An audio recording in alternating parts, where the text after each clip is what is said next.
So I want to begin by reviewing some stuff we've been talking about already because I really want to make sure we have these core ideas down.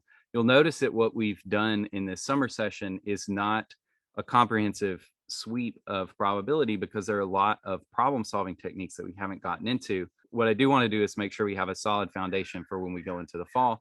And when we cover probability there, we can kind of start a little bit further down and focus more on some of the problem solving techniques. Recently, we've talked about the expectation of a random variable, and that's a way of somehow averaging its distribution. And specifically, I want you to tell me what the formula is for the expectation of a random variable, and specifically in terms of little m sub x, which is the probability mass function of the distribution of x. So that's a standard notation for that. That's what we'll treat it as here. Given that function, what's the expectation of x? So this is the formula. It's x times m of x. And in words, what we're doing here is multiplying each probability mass, that's m sub x of x. And we're also multiplying by the location of that probability mass. So where on the number line is it? And that gives us a contribution from that point x, and we total that up over all the x's. So, the vast majority of them are going to be 0, but we're going to have some masses somewhere. Those will contribute something, and we'll get some sort of value for this expectation here. I want to go through this notation just a little bit. So this x, again, is a real number. It's the summation index here. So it's wherever we are in the number line when we're considering this particular term. And this m sub capital X, that's a single symbol that means the probability mass function of the distribution of the random variable capital X. And then we're evaluating that function at little x. We're saying how much mass is at this value little x. If you remember, we came up with this formula starting from a definition that was averaging on the probability space side. Namely, we take each probability mass in the probability space, multiply by the value of the random variable there, and total that up. So this x of omega sort of corresponds to this little x. This mass corresponds to this mass, but they're not exactly analogous sums because what we had to do was group together the outcomes that map to the same value on the real number line under the map capital X in order to get this original sum repackaged as this sum.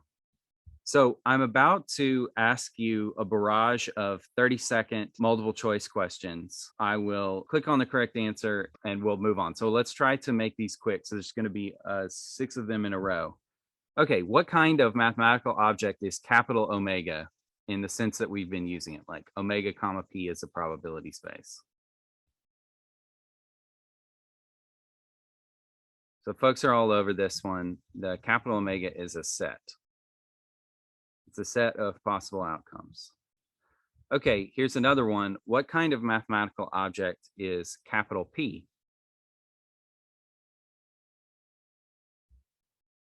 Okay, great. So most people got that one too. Capital P is a function. I put this answer in, it's non-negative. It's tempting, a non-negative number. It's true that the probability of any particular event is non-negative, but the object capital P has to tell us the probabilities of lots of events, not just a single one. So that's a function. So in general, if you have a concept where a mathematical object is a certain thing, but it has to realize that value over many different possible inputs, that is in fact the very notion of a function. Okay, what is the domain of this function capital P?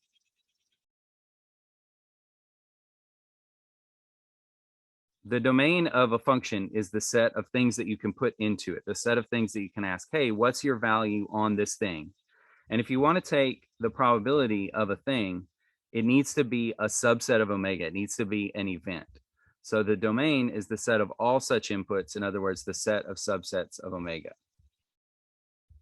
What kind of mathematical object is a random variable that we've been denoting capital X? Okay, excellent. Most people got this one right too. Capital X is a function. So we've drawn lots of pictures showing capital X mapping inputs in omega to outputs on the real number line. So again, conceptually, a random variable kind of represents a real number, but it represents a different real number depending on which little omega Lady Luck drew out of capital omega when reality was determined from the set of possibilities.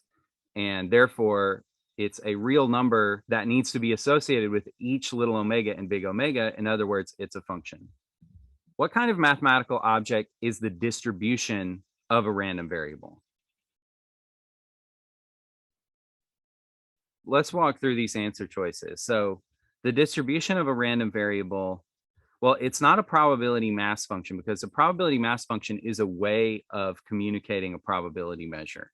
So this one we can rule out on that basis. Also, it's not on omega. Remember that the idea, sort of the mental model that we had for how to come up with a distribution of a random variable, is to take all the probability masses in omega and push them forward, slide them along from omega to where they sit on the number line. So now you have a distribution on the number line, not on omega. So actually we can rule out both of these for that reason. And this is the correct answer.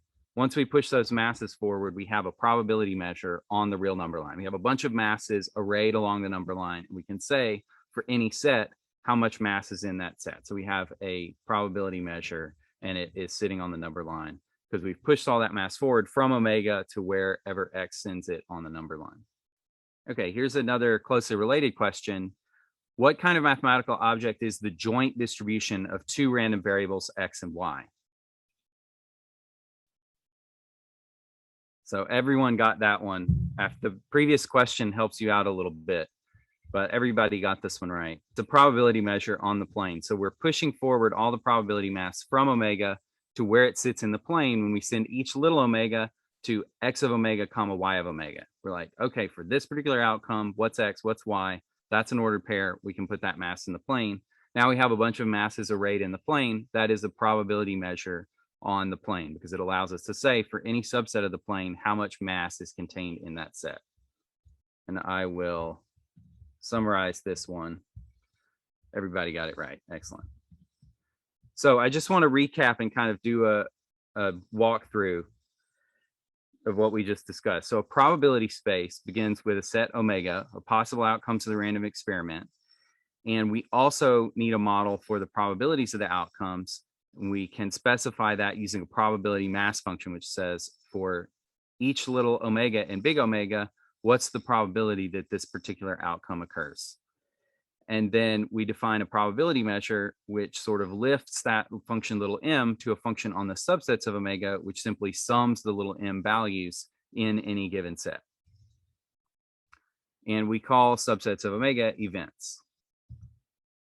Then we defined random variables on top of that infrastructure. And a random variable, since conceptually it's a numerical outcome associated with the random experiment, mathematically we model it as a function from omega to r. For any little omega and big omega, what's the numerical outcome associated with that particular experiment outcome? Then we define the distribution of a random variable x to be the probability measure on the number line that you get by pushing forward all the masses in omega to wherever x sends them on the number line. And similarly, we define the joint distribution of two random variables to be the probability measure on the plane rather than the number line, obtained by pushing each mass forward to the point x comma y. And then the last thing we did towards the end last time is we defined the expectation of a random variable to be the probability weighted average of its values. So you average up all the possible values for the random variable, where each one gets a weight, which is the probability that that particular outcome occurs. And we also define the covariance to be a particular expectation that happens to involve other expectations. I'm changing up the notation here a little bit. We're going to call mu sub x the expectation of x. So this is just another notation, another way of writing that idea down. And mu sub y is going to be defined to be the expectation of y. If we define these variables in this way, we can define x minus mu x. So that's how much does the random variable on this particular run deviate from its mean over the space of all possible outcomes.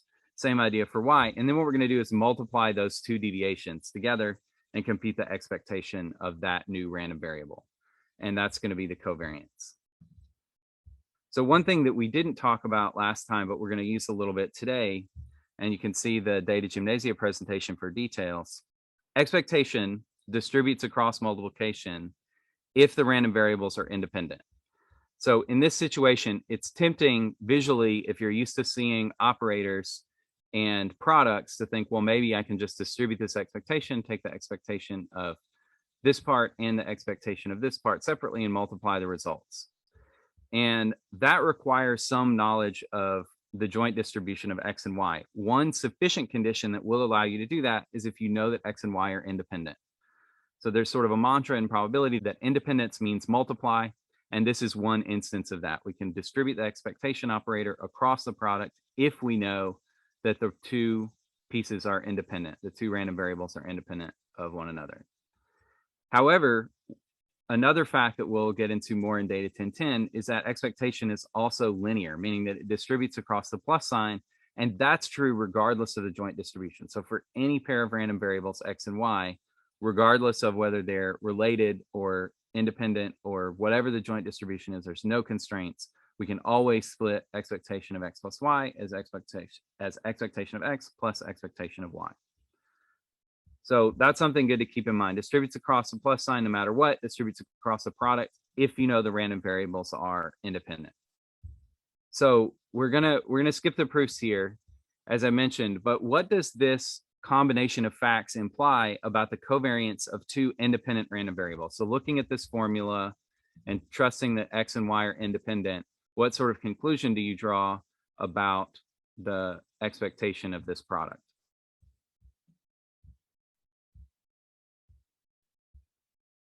Okay, so we have a good first step here. This is a great first step. So we know that X and Y are independent. That implies, although we haven't proved it, your intuition probably suggests that if X and Y are independent random variables, then X minus a constant and Y minus a constant are also independent random variables. That's true. We can distribute the expectation across the product here and get expectation of X minus mu X times expectation of Y minus mu Y. And here's the thing. What's the expectation of X minus mu X? I'll ask that as a question. What's the expectation of the deviation between a random variable and its mean? So what we want to do, well, conceptually, we can just think about it like this. How much above or below the mean is a random variable on average? So we count when it's above the mean, we count that as positive. When it's below the mean, we count as negative. And then we average it out how much above or below its mean it is. Conceptually, what do you think that has to work out to? So what we want to do is apply the expectation operator. We can distribute it across this minus sign because that's what we discussed up here.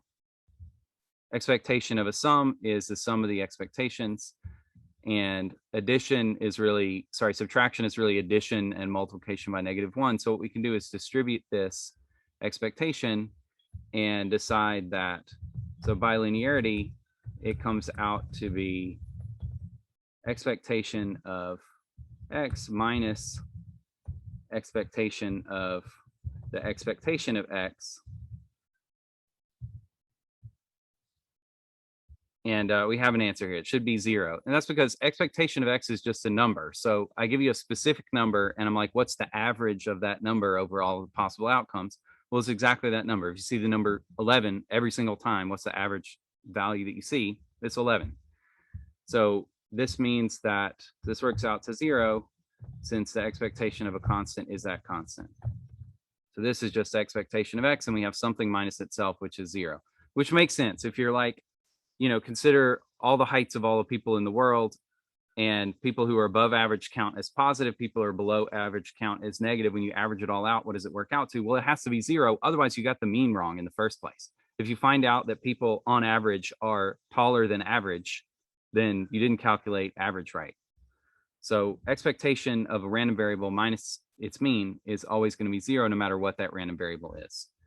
So coming back up here to Nick's product, we have this thing which we decided is 0 multiplied by this thing, which is also 0, although it doesn't matter because this one is already 0. And that's telling us that the whole product is going to be 0. So just to work that out again, if we say expectation of a product, that's a product of expectations based on the independence assumption of the two random variables, and the expectation of a variable minus its own mean is going to be 0. We learned last time, and everyone got this right when we did it. So that was great. We learned that zero covariance does not imply independence. We actually started with that. Usually people will go in the other direction. I think in some ways it's a little bit clearer to go in this direction if you're driving the discussion with pictures, as we were last time. So let's take a look at that. So I made a mathlet for that, which I think helps clarify the covariance picture quite a bit relative to the sketches that I was making. Let me zoom out just a little bit so you can see everything clearly. Relative to the sketches I was making on my iPad. So here's an example of a probability measure where what we have is some amount of probability mass balanced like this along some diagonal line of slope -1, and then some other masses balanced like this. And these are a little farther away from this center here of this parallelogram. So what this slider allows you to do is adjust how much mass is up here and how much mass is here. So it's going to take away mass equally from these two and give them to these two equally, or vice versa, depending on which way you slide it. So when you do that, you can slide it all the way to this direction, and then it's very clear the covariance is negative because we only have a negative contribution from each of these two masses. Remember, it's x deviation times y deviation, and those are going to have opposite sign for both of these masses. And if we swing it back over here, same token, it's going to be clearly positive covariance here that's represented by this distribution in the plane, this probability measure in the plane. And so it's clear from the picture, because everything interpolates smoothly, it's clear there's going to be a point where you can balance these things and get zero covariance. So there's some probability measure of this description that has zero covariance. And I like this picture because it, at least for me, it sticks in my mind very clearly. If you're trying to remember, does zero covariance mean independent? You can just think of this particular distribution and remember, like, oh yeah, I can just make these masses bigger and closer in and make these masses smaller and farther out, and there's going to be a way to tune that to get a zero covariance. Another fun thing that you can do with this mathlet is move the masses around and see how things change. So you can just drag this mass over here, this mass over here. Like if we want to make a clearly positively correlated distribution, regardless of how the masses are distributed, we can do that. And you can see the covariance is staying positive down here. If we want to make it negative, we can do that. We can do all sorts of things as long as they're just four masses in the plane. It's not infinitely extensible, but you can kind of see how things work. And remember that in our covariance calculation, the way it works is that every mass contributes the product of the x deviation and the y deviation from the middle of these two gray axes. Now, I want to ask you a question about this that you've surely already noticed, but just to get you to elaborate it a little bit. When we talked about this quadrant analysis of each contribution from the four masses, that gets a little muddled when we try to move one of the masses. Why do things get a little tricky when you try to move just one mass and you're trying to study the contributions of each mass separately based on how far they are and in which direction from the origin here? So we have a good answer here. So Nick, do you want to explain to us what you see here in this figure? Yeah, exactly. That's a great answer. So for example, this contributes positively, and when we move this probability mass over a little bit, now it contributes negatively because it's in the second quadrant, even though it didn't move at all. So yeah, that's exactly what I'm going for here. I mean, it's kind of a vague question, but the point is that when you move even one mass, the contributions of every mass in the distribution can change. And so it's not totally obvious to think about how moving a single mass changes the covariance in this picture. Nevertheless, with the gray axes moving around for you, you can think about it in pretty clear ways. Like if you make sure that all of the masses are in the top right or bottom left quadrants relative to the mean, then for sure that's going to be positive covariance because you don't even have negative contributions. If you have something like this, definitely positive still, because these two are negative, but they're super close to the axis. So they get a really small number in their product, and these are bigger. So yeah, anyway, I just wanted to bring to your attention how the quadrant perspective on a covariance calculation, it is a little trickier because of the means depending on where all the masses are. So I want to just take a moment to comment on something that is likely confusing for folks because you're learning this content. It might be presented quite differently than how you learned probability in the past. It is completely standard, but it's not what everyone does. It's mathematical probability, and there are ways of talking about probability to sort of skirt around a lot of these details. We're taking them head on, though, and it does introduce a possibility for conflicting with your pre-existing knowledge. So the important point to make here to clarify that is that we are not doing statistics yet. So this is all probability, and we're not needing to estimate anything. There's no estimates involved in anything that we've done so far. Everything we're computing perfectly and exactly the value that we want to compute. So if you flipped a coin a bunch of times, for example, and you were trying to use that sample to estimate something, then that would be a stats problem. Like, what if I flipped a pair of coins 100 times, and every time I recorded how many heads came up for that pair, and then we want to use that to estimate the variance of the number of heads in a pair of flips, right? We could do that. That would be a statistics problem. There's no point in doing that if we already understand that they're fair coins being flipped, they're independent of each other. That specifies the probability measure, and the variance is a function of the probability measure. Once we know the probability measure, we can say definitively and exactly and with no ambiguity what is the variance of this distribution. What's the variance of this random variable? And there's no reason to flip a coin a bunch of times. We already know exactly what we would be trying to learn if we did flip a coin a bunch of times. So, like, let's say that we do flip a fair coin and it happens to come up heads 43 times out of 100 flips. That is useless information to us. We already have an understanding that the coin is fair. And knowing that it came up 43 times out of 100, came up heads 43 times out of 100, doesn't update that information at all for us because we're putting complete confidence in the assumption that the coin is fair. Now, in the real world, would you do that? No, you would have some hesitancy. You would have some belief, okay, maybe it's a two-headed coin, maybe it's a weighted coin. It's unlikely because most coins in the real world are not that, but there's some probability of it. And at some point, I'm going to start shifting my beliefs. That's called Bayesian statistics. And in particular, it's statistics. We're not doing that here. We have the exact distribution and we're computing quantities that depend on that exact distribution. So for example, we're going to talk about variance here in a minute. And you probably learned that content in an earlier course using a formula that involved an n-1 in the denominator. And your instructor probably explained the reason for the n-1 is something to do with bias, etc. All of that stuff is statistics. That quantity with the n-1 in the denominator is not a variance.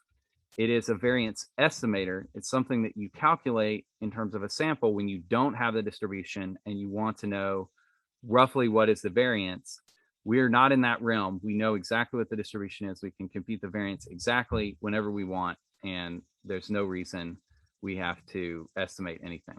So for example, when we talk about this probability measure up here, we're not saying that we sampled some random variable 4 times and here's where the 4 values came out. That would be what you would look at in a statistics problem. What we're saying is this is a pair of random variables and there are only 4 things they could possibly ever be. And if I tune this to be 0.5, they're all equally likely. So there's a 1/4 chance that X is exactly 1.74 and Y is 0.93. That's the value, the pair of coordinates here. And similarly for each of these other locations.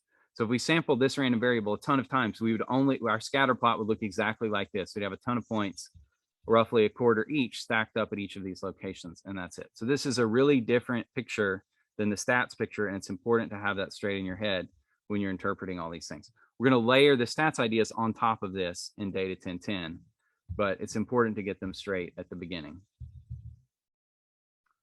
Okay, in any case, changing gears, having talked about covariance, we can say that the variance of a random variable is just its covariance with itself. So usually these definitions would come in the other direction. Here I just switched it up for variety. And in some ways it's a bit simpler because covariance is the more general notion. Variance is just a special case when you consider 2 random variables that happen to be the same as each other. So if you write down that formula, x minus mu x, y minus mu y, product, and then take the expectation, since the two random variables are the same, that product of two quantities just becomes one of them squared. And so we end up with this formula. It's the expected squared deviation of a random variable from its mean. So I'll give you a picture to think about this. So suppose that we have a random variable that is uniformly distributed on this list of 5 numbers. Then the variance of this random variable is going to be the average area of the squares that you see in this picture. So the squares are arrayed along the number line. So the side length is along the number line, and it goes from the data point to the mean.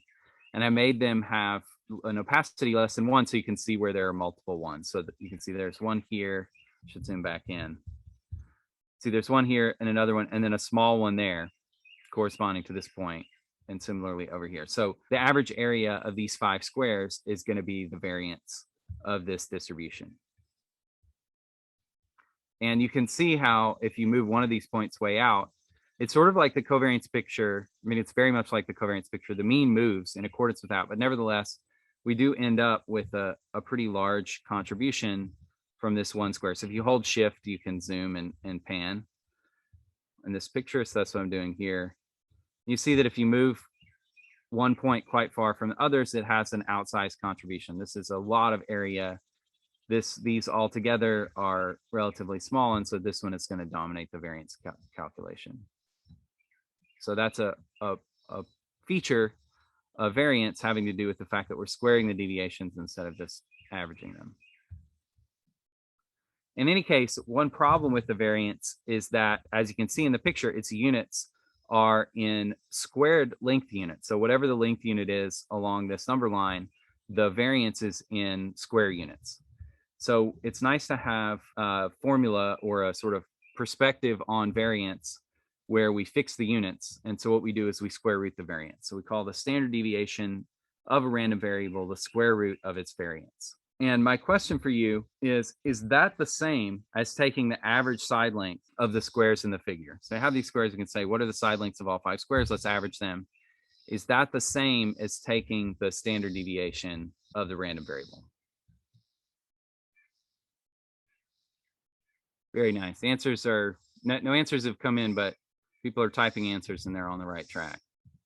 A couple of very nice explanations here. I'd like to hear from Radhika, who wrote this excellent explanation for her answer. Yeah, that's great. That's an excellent explanation. That's what's going on. So I'll answer in a little bit more of an equivocating way. Yeah, so this was great. So, but a lot of answers came in after a while here, but people really converged on the right concept here. So I'll hedge a little bit. Instead of saying no, I'll say only sort of. So as Radhika explained, taking a straight average is not the same as squaring, averaging, and then square rooting. When you square, you change, you sort of morph the number line, if you will. So squaring, you can think of it as a transformation on the number line. Sort of, imagine every point goes to its square. That distorts the number line in a curvy way. And then when you can compute an average there, you get a different result than if you had computed the average in the original space. Even if you square root to sort of come back from squared space to the original space, it's a different concept, but you can think of it as a different kind of mean. And indeed, it's called the power mean with an exponent of 2. So in general, you can take any collection of data, raise every value to the p power average, and then take the pth root of the result. And that's called the power mean with an exponent of p. So this is a special case, also called the root mean square. And I'll show you how it's different. You don't need to execute this because I give you the output here, and this is the only one we're doing. So there's sort of no point in waiting for the kernel to start up. But in any case, we can look at a value, we can look at an array like 1, 2, 3. So obviously the average there is 2 because the numbers are equally spaced around 2. So if we compute the mean of them, we're going to get 2, no surprises there. If we compute the mean of the squares though, and then square root, we don't get 2, we get 2.16 something or other. And that's because the squaring action amplifies this effect of larger numbers sort of getting that much larger. So if you had, 1, 5, 10, and you square all the values, now you have 1, 25, 100. So the 10 was only twice as big as a 5. Now it's 4 times as big as a 5. that effect causes the larger numbers to play a larger role. So you end up with 1, 2, 3 averaging out to 2.16 in this root mean square sense of averaging rather than the ordinary average. And when you talk about the power mean being a notion of averaging, it needs to have certain properties that ordinary averaging has. Like, for example, if you take the average of a list of numbers, the average better be between the smallest and the biggest. If not, it's pretty weird to call it a notion of averaging. But that will be the case for any power means, as well as the ordinary mean, of course. So from this point of view, the standard deviation is actually a sort of mean of the 5 side lengths. It's just a root mean square instead of a straight average. But the thing that maybe bears the most emphasis here is what we started with, which is that variance is an average of the areas, while standard deviation is a sort of average of the side lengths. In other words, the units are correct for standard deviation with respect to the units of the original random variable, whereas the variance has units which are the square of whatever the unit on the original random variable was. So if we're talking about heights of human beings in feet, then the variance is going to be in square feet and the standard deviation is going to be in feet. And usually that makes more sense because when you're talking about heights of human beings, what does square feet even mean? It's a little weird. It makes more sense to square root and come back to the original units of the problem. So here are what I would say are the 2 most important algebraic properties of the variance operator. So before I print them, I'll just explain that piece of terminology, which came up once earlier today as well. Operator in mathematics is just a thing that you can apply to a function to get a number. So if I have a function and I want to turn it into a number in some way, that sort of thing, so a mathematical object that does that reduction is called an operator. So expectation is an operator. It takes a random variable, which as we learned is a function, and reduces it to a single number. Variance is also an operator for the same reason.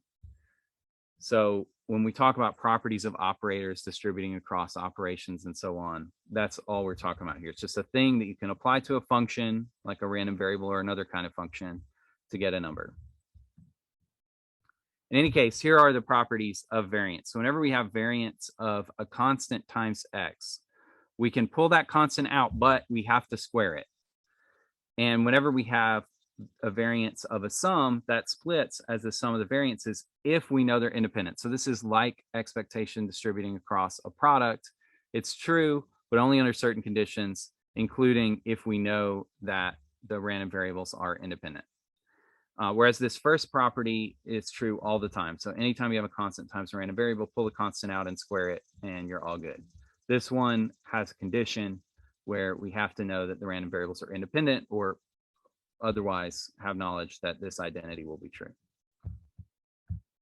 So you can't do it whenever you want, but you can do it if you know the random variables are independent. Yeah, so as we mentioned earlier, and we'll discuss more in data 1010, expectation distributes across addition always, whereas variance distributes across addition only when the random variables are uncorrelated, actually. So it's true when they're independent, and more generally, it's true when they're uncorrelated. And this term correlation is one you undoubtedly know from other contexts, but we haven't given a mathematical definition here yet, and I want to do that. So the correlation of 2 random variables x and y is defined to be their covariance normalized by the product of their standard deviations. So the idea is that covariance contains some mixture of information, some information about how the random variables are related to one another, like positively related or negatively related, but it also contains some variance information in there. If you just scale up one of the random variables, the covariance is going to change, whereas it doesn't really change the meaning, the underlying relationship between the 2 random variables. Because, for example, if you just change units, that's going to change covariance, but it doesn't change the structure of the problem. You're just writing numbers down in a different way. So there needs to be some way of talking about kind of the essence of covariance after you control for the variance of the 2 random variables individually. And that's where the notion of correlation comes in. And as you probably know from other contexts, the correlation of 2 random variables is always between -1 and 1. So you can't have a correlation less than -1. You can't have a correlation bigger than +1. And I kind of want to take a moment to explain why that's the case, or present a proof of that, because I think it's a cute piece of mathematics. It's relatively tidy. It won't take us too far afield. And it's kind of satisfying to have some knowledge, some understanding of why correlation has to stay bounded in this band, where from the definition, it's not completely obvious. What does the covariance have to do with the two standard deviations individually? Unless someone tells you or spend a long time investigating, you're not going to know. So here's a proof that you can kind of keep in mind if you ever need to do something similar or remind yourself of why this is the case. So this is a fairly, this is an idea that has a fairly large number of manifestations in math. So it's kind of a helpful thing to see as a kind of design pattern. What we're going to do is introduce a variable. And you're like, what does this variable t have to do with anything? Great point. We'll get there. But what's for sure is that if we take x minus its average and y minus its average times t and square that random variable, then we're going to get a random variable which is non-negative. So that's how this is going to come up to be something interesting. If you square anything at all, of course, you get a non-negative value. You can't get a negative after squaring a real number. And so when we take the expectation of that new random variable that we got by squaring some stuff, no matter what the value of t is, this is always going to be non-negative. So bear that in mind. We can also, on the other hand, multiply all of this out. So we can, FOIL it out. Some people call it, or just apply the distributive property. We get x minus mu x squared. That's this term. We're going to keep these things packaged together, x minus mu x and y minus mu y. We're going to get y minus mu y times x minus mu x. And there are two of those terms, and there's also a factor of t in there. That's the middle term. And likewise, with the last term, we get t squared times expectation of y minus mu y squared. So this is just multiplying this out, distributing the expectation operator. Nothing fancy here. This is just what you would get if you decided to write that down. Now, the key point is that this is a polynomial. It's a function of t, and we already know that it's non-negative. We plot it regardless of what x and y are.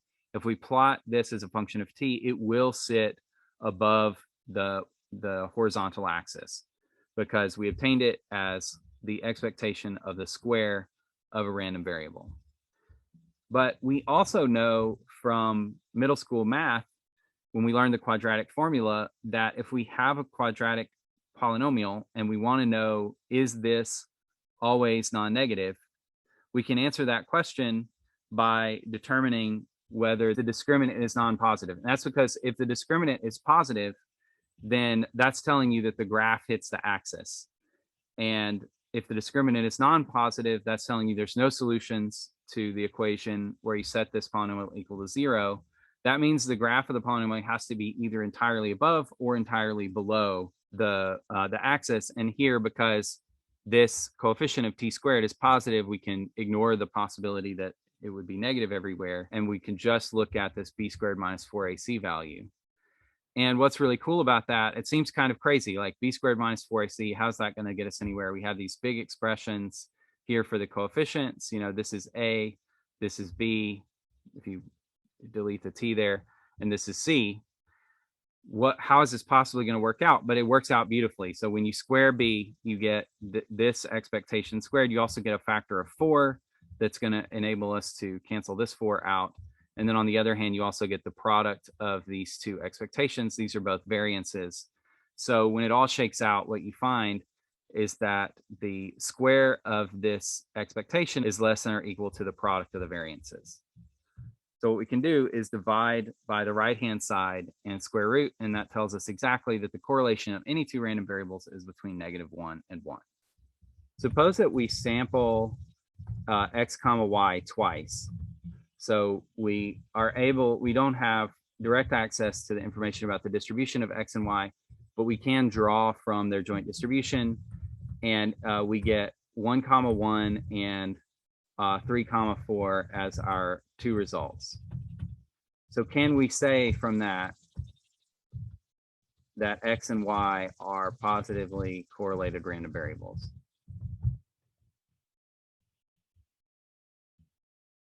So suppose that we observe x and y twice. So one time we get 1, 1, and then the second time we get 3, 4. And we want to know, are X and Y positively correlated based on this?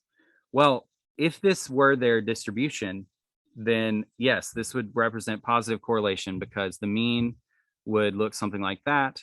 And it's not perfectly drawn, but it's in the middle. We get 2 positive contributions, a first quadrant and a third quadrant contribution. It would definitely give you a positive number, but you don't know how X and Y are distributed based on just 2 samples drawn from their distribution. It could be that you get these 2 as your first 2 samples, but then as you sample more, you start to get more and more points that look like this. And then you're starting to think, well, this looks like a negative distribution. Maybe X and Y are negatively correlated with each other. And then you might draw a bunch more observations and start getting lots of points here. And then you might think, well, now it's starting to look like they're positively correlated with each other. And the point is, you never really know for sure just based on a bunch of samples from the distribution. You need to know the actual distribution to say definitively whether 2 variables are positively or negatively correlated. That said, if you see enough samples and there's a strong indication of one direction or the other, then you can draw that conclusion with a fairly high degree of confidence.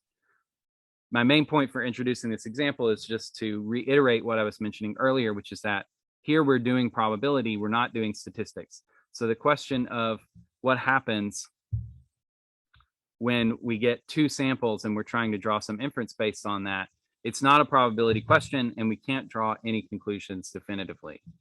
So just to answer that question, to wrap up class, we can't say anything about the correlation based on just sampling. We need the actual distribution. Okay, so that's all. I'll see you next time.